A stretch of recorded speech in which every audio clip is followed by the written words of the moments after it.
आपको लगता है भारत कभी हिंदू राष्ट्र बन जाएगा? सही पकड़े हैं आप चाहते हैं भारत हिंदू राष्ट्र बने? आपके हिंदू राष्ट्र की परिकल्पना क्या है? वहां मुस्लिम, सिख, ईसाई रहेंगे? ये बड़ी अच्छी बात कही आप।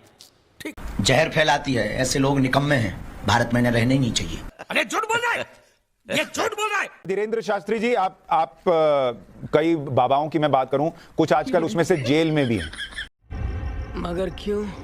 इसलिए भी कई बार ये प्रश्न उठने लगता है कि कौन ऑथेंटिक है, कौन नहीं है, कौन झूठ बोल रहा है, कौन सच बोल रहा है। अरे क्या करूं मैं इसका, क्या करूं? हम ऐसा काम करेंगे, झंडा गाड़ेंगे कि सनातन की बुलंदी की जय जयकार कोने कोने में होगी। अच्छा, लेकिन धीरेन्द्र जी, बहुत सारे लोग ये भी पूछेंगे, जैसे आप कह रहे हैं कि सनातन में ताकत है और आप जो है ईस्ट से बात करते हैं, लोगों का उपचार करते हैं। दूसरे धर्म के लोग कहेंगे वो भी अपने ईस्ट से बात करते हैं, पादरी भी हो सकता है अपने ईस्ट से बात करते होंगे, कोई कान में फूंकने वाला भी अपने ईस्ट से बात करता होगा। उनकी शक्तियां कम है क्या? सही पकड़े हैं। तो दोस्तों, फाइनली वीडियो के क्लिप देखकर आप समझ गए होंगे कि आज की वीडियो किस टॉपिक पर होने वाली है।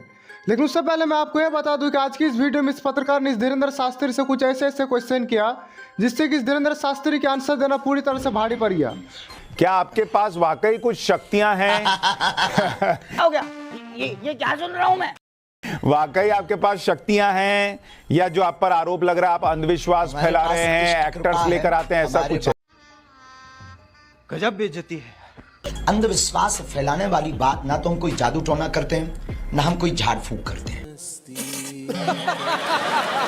आपको करीब से हमें देखना चाहिए और हमारे दरबार को ऑब्जर्व करना चाहिए। क्या हम अंधविश्वास फैला रहे हैं या सच में लोगों को अंधविश्वास के खिलाफ जगा रहे हैं? बताएं कि सनातन में क्या ताकत होती है। कितने भी ये पादरी और मौलवी हैं पूरे दुनिया के, बागेश्वर धाम की इस आभास और इस शक्ति का सामना नहीं कर सकते। आपको हनुमान जी दिखते हैं क्या?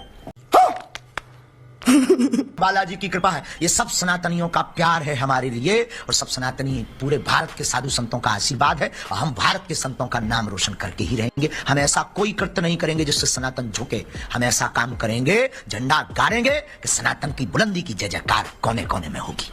लेकिन धीरेन्द्र जी, बहुत सारे लोग ये भी पूछेंगे, जैसे आप कह रहे हैं कि सनातन में ताकत है और आप जो है ईस्ट से बात करते हैं, लोगों का उपचार करते हैं। दूसरे धर्म के लोग कहेंगे वो भी अपने ईस्ट से बात करते हैं, पादरी भी हो सकता है अपने ईस्ट से बात करते होंगे, कोई कान में फूंकने वाला भी अपने ईस्ट से बात करता होगा। उनकी शक्तियां कम है क्या?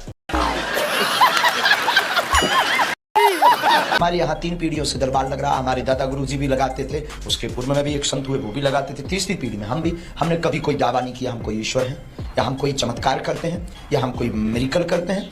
पर धीरेन्द्र शास्त्री जी, आप कह रहे हैं आपके पास कुछ विशेष पावर्स नहीं है, आप कोई चमत्कार नहीं करते, लेकिन आप अपने ईस्ट से या हनुमान जी से जब कुछ कहते हैं तो वो कर देते हैं। ये तो सबके साथ नहीं। शाबाश बेटा। तो हनुमान जी को देख नहीं सकता, उनसे बात नहीं कर सकता, हाँ अंतरात्मा से प्रार्थना कर सकता हूँ, मेरे पास ये पावर नहीं है। कहने में और प्रार्थना में दोनों में अंतर है। कहना ऑर्डर हो गया, प्रार्थना स्थिति हो गई। तो आपको प्रत्येक भक्त को अनिवार्यता है। नहीं, लेकिन आपके पास जो पावर्स हैं वो मेरे पास तो नहीं है ना, तो आप तो विशेष हुए फिर। ये फंस गया सीएम, इसे पार्टी की मीटिंग समझ के फंस गया। तो आप लोग ये कहना बंद कर दीजिए अंधविश्वास और विश्वास क्या है। भारत में चादर चढ़ाना विश्वास श्रद्धा है, लेकिन भारत में अर्जी का नारियल बांधना अंधविश्वास है। भारत में कैंडल जलाना श्रद्धा है, लेकिन बागेश्वर धाम की अर्जी लगाना अंधविश्वास है। कुछ न कुछ तो गड़बड़ जरूर है। ये दोगलापन लोग लाते कहाँ से हैं? हमें तो इस बात पे हंसी आ रही है। हम टोपी वालों को भी सीताराम बुलवा देंगे, आपकी न्यूज पर बोल देते हैं, क्यों चिंता कर रहे हो तुम?